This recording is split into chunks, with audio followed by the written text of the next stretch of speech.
Good morning and welcome to Adam and Scott Suck at Gambling. And I was up to my old tricks last night, buddy. Didn't work out this time.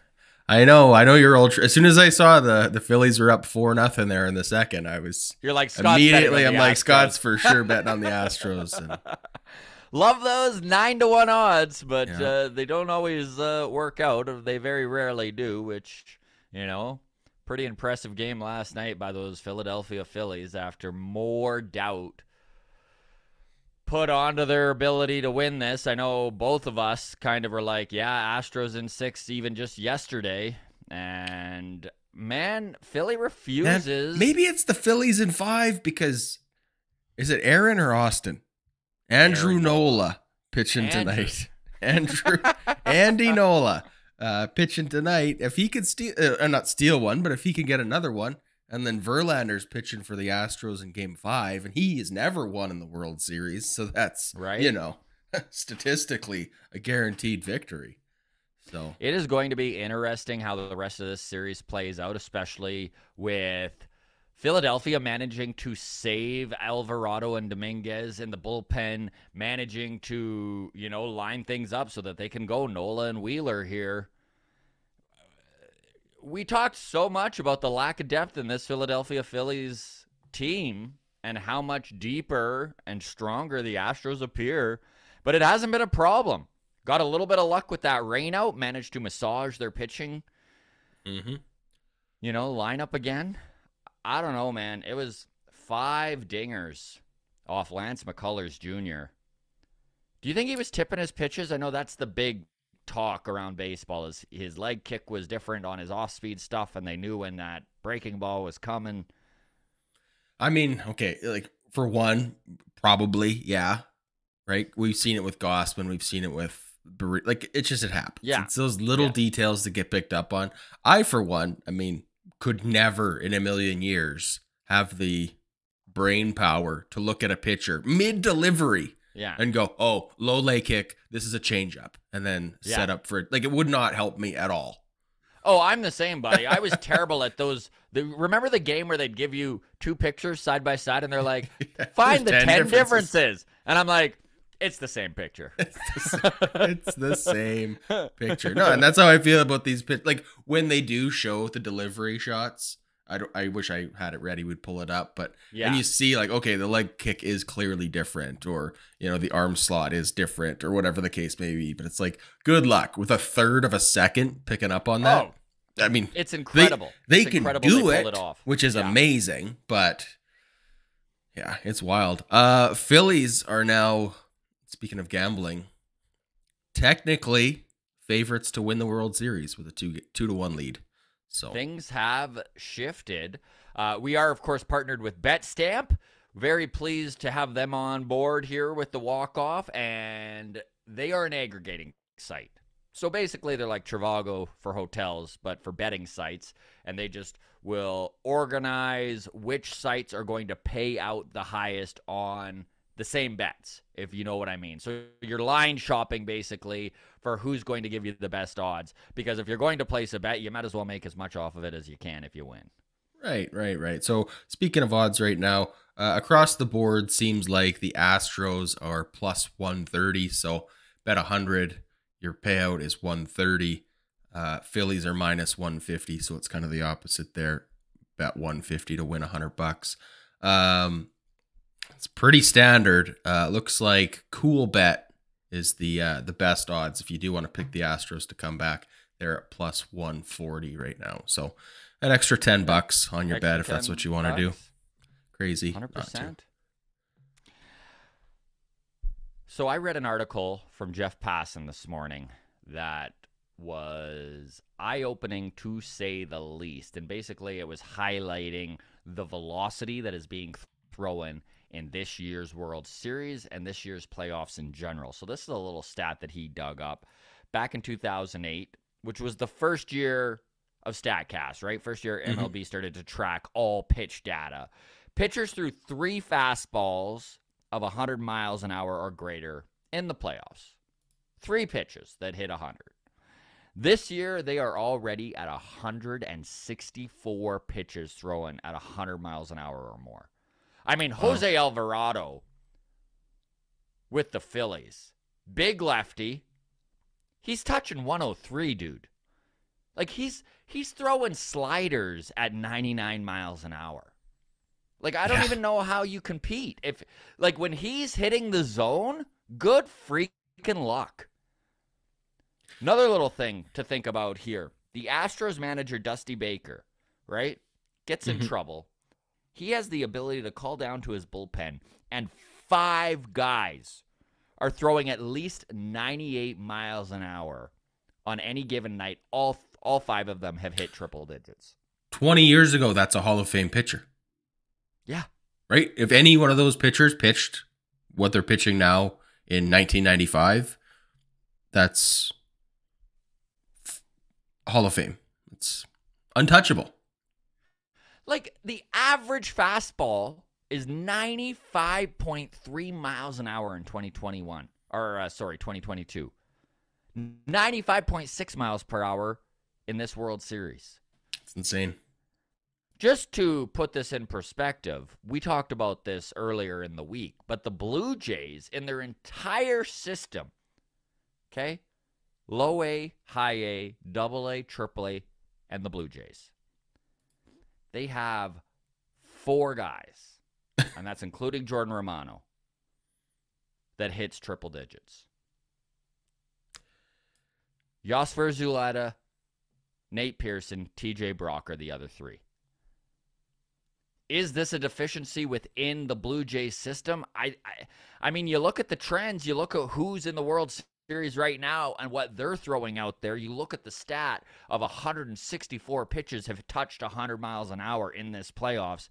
I would say, yeah, the Blue Jays need to correct this. Yeah, it's just not going to cut it. Need more guys with velo. This is what a bullpen is built on, is a high turnover of guys that can just throw. That's the formula for a successful bullpen in the 2020 decade. And I'm aware, and I think so are you, right, that velo isn't everything. You obviously, velo without location doesn't matter. Velo without spin doesn't matter. Movement, all of that good stuff. But you know what velo does? It sure hides a lot of mistakes. And as geared up as these guys are. You know what velo is? It's like adding cheese to your dinner. Like, you might have put in too much salt. You might have put in too many weird vegetables into that chili, but you sprinkle a little velo on top of there. Yeah. That's still a good chili. God, I love your... No, never apologize for your analogies.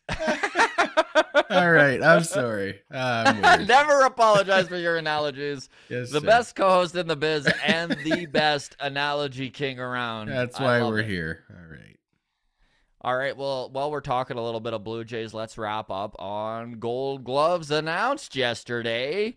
And holy crap, man, Vladimir Guerrero Jr. coming up with the win. Defensively was a dynamo all season long.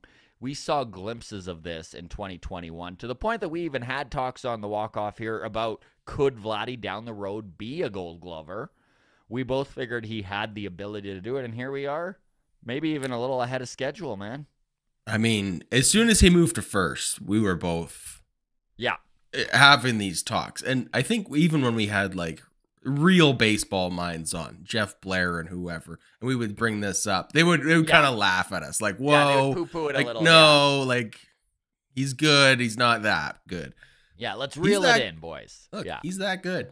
He's that good. He's that good. And he put in the effort to get to this point, you know, like one of his big weaknesses as Achilles heel in 2021 was that running and catching the ball over his shoulder catch that you need to do in foul territory from first base. He missed so many of those, bounced off his glove, just didn't read it properly off the bat in 2021. And buddy, we just didn't massive improvement see that. there.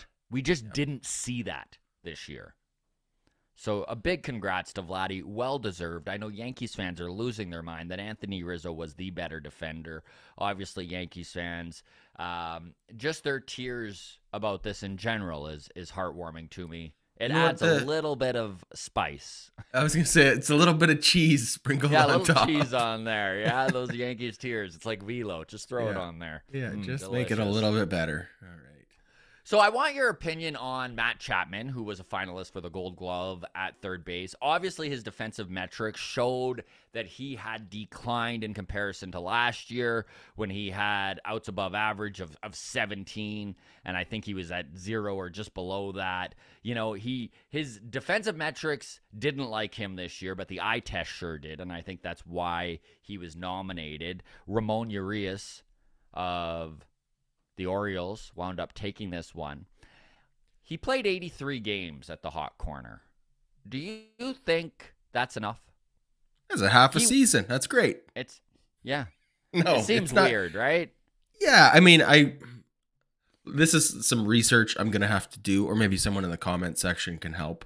But other than pitcher, is this the fewest games at a position to ever win a Gold Glove? I'm genuinely curious. That's a great question. Boy, had we done this research beforehand, we'd look good, eh? Wouldn't we ever? But hey, you know what? We're here for the Look at how interactive we're being with our listeners. Yeah. Folks, let us know in the comments, is this the fewest games played? Do the research and let us know. Do the research for us. Yeah, absolutely. Yeah, it's weird. I mean, he is a great third baseman, by the way. Like, I'm not taking anything away from Ramon. It's just the games played. It is questionable. I'm just like weird. Well, okay. Here's again, we go into like fancy measurements of how good a fielder is, and if we're looking at the like defensive runs saved, above average, and anything like that, you know, Chapman is like a +2. Yeah, and Urias is like a +14. So it's like substantial. It's like he saved more runs in fewer games. So like maybe that's impressive. But you know what? He also had way more, almost double the errors. He had 8 errors in like 90 games, whereas Matt Chapman had 5 and played third base 153 times this year. And that's the thing with these defensive metrics, right? Is they're cumulative. So I think that's why they wound up going with Ramon here with the Orioles. Yeah. You know, Urias just had an amazing defensive metric score, if you will. You know, like, and because these are supposedly saved over the same amount of time, like, you know, technically he would only go up if he played more there. So, but no, you make a good point about the errors. Really, Gold Gloves don't frickin' matter. Unless they're for first baseman and it's Vladdy, in which case it's the most important accurate award in the game. Representative award that can be had. So kudos to Vladdy with his very legitimate Gold Glove, and all others with their hokey, weird, fake awards. It's just nice to have a guy on our team who is so much better than Anthony Rizzo. It's nice. Undisputed.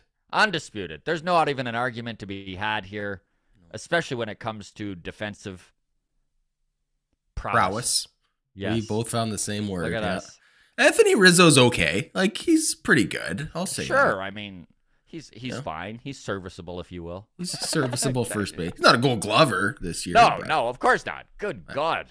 You know, hardware matters. All right, should we wrap it up there, my dude?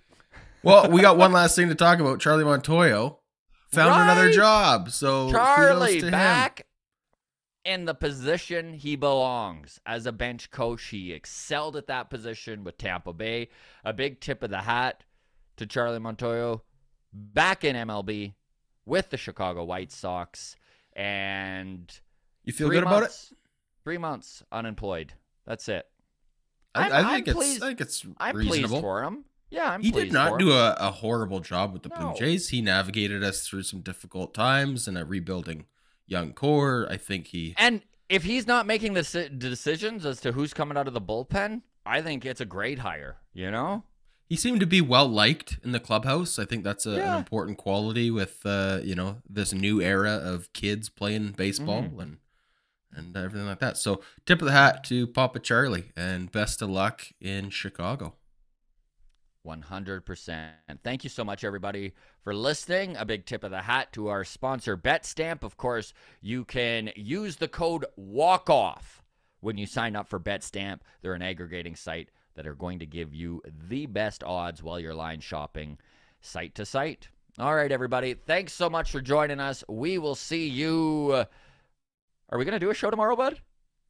Yeah, we'll make something work. I know you're driving up to Grand Prairie, so we'll see if we can make it work for the hotel or not. Snow all over Alberta, and of course, this is when I'm up in northern Alberta doing shows. So there we go. The life of a